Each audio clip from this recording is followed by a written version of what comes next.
Throughout the past decade or so, a few people have wondered if anything in the Dead Ops Arcade series is canon to the Zombies storyline, or even just to the Call of Duty universe. Well, the answer is yes, but actually no.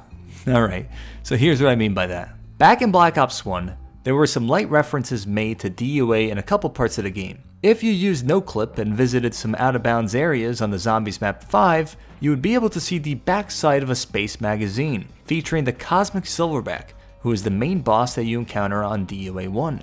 Since this magazine is technically inside a Zombies map, it suggests that the Silverback, and DUA by extension, is part of the Zombies universe. But seeing the backside of this magazine was never really intended, so one can also argue that the Silverback's appearance here is not really part of the overall map experience and lore. However, a few months later, the same magazine appeared in the multiplayer DLC map Convoy, completely accessible and in clear view, with the caption, "Russians launched first primate into space and it returned a ...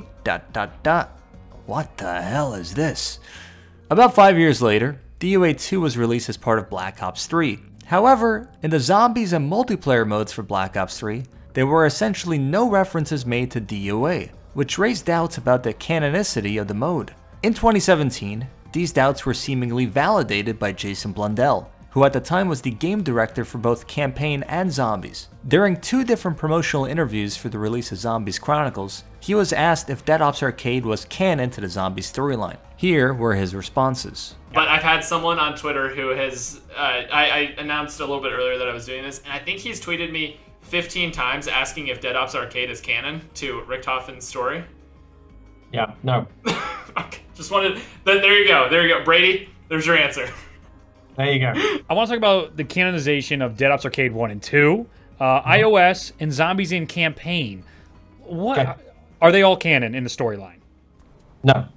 No! Blundell was usually one to leave things a bit cryptic or open-ended when answering fan questions, so the fact that in 2 different interviews he flat out said DUA was not canon seemed like pretty finite closure to the discussion.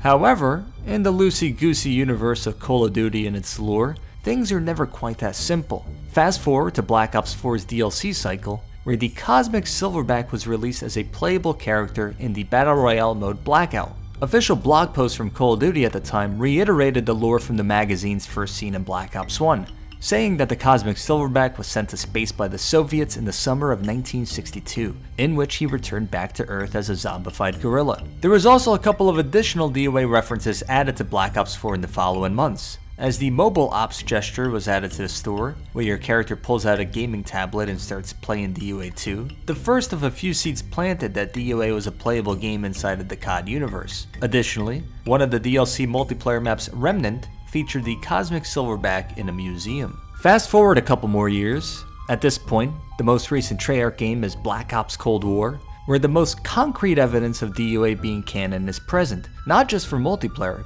but also zombies. It's important to keep in mind that Jason Blundell was no longer with Treyarch by the time this game was released, so if the new directors of Zombies decided that DUA was now canon, well, then it would be, I guess. In late 2020, in a blog post promoting the release of DUA 3, there was a little blurb which stated that the Cosmic Silverback from DUA 1 was a mutant gorilla that escaped from the Zombies map Ascension. Well, there it is. The Cosmic Silverback, and by extension the entire DUA series, is officially canon. The idea of the Silverback being associated with the map Ascension is not exactly new, as it was always something that has been speculated on by fans throughout the years, as people thought the Silverback was maybe a cut enemy from the map, considering that it features space monkeys during the boss rounds. This blog post also features an image of the jungle arena on DUA 1, and I'm looking at this image, I see that the player has a 9x score multiplier, and I'm thinking to myself, either someone at Treyarch has God mode, or that's a darn screenshot from one of my videos. And indeed it is, which begs the question, is the MOZ project canon to Zombies? To close things out here, it's also worth mentioning that in Black Ops Cold War, there are a few in-game references to DUA in the multiplayer map The Pines, where there is an image of the Mama Mac on one of the walls, along with a nice little tabletop arcade game with DUA assets on it. The Zombies Outbreak map Zoo also has some DUA references, as there are a bunch of DUA arcade machines in this part of the map. I'm talking like 20 different machines. And there's even a DUA 3 poster on the Outbreak region Collateral, and maybe even on some of the other regions as well. But personally, I can't be bothered to check every corner of Outbreak, especially after already collecting all of the intel. But these inclusions of arcade machines and posters seem to suggest once again that DOA is a playable game in the Dark Aether and multiplayer universes. Anyways, that about wraps up this video.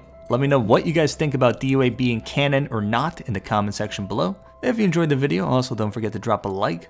Thanks for watching.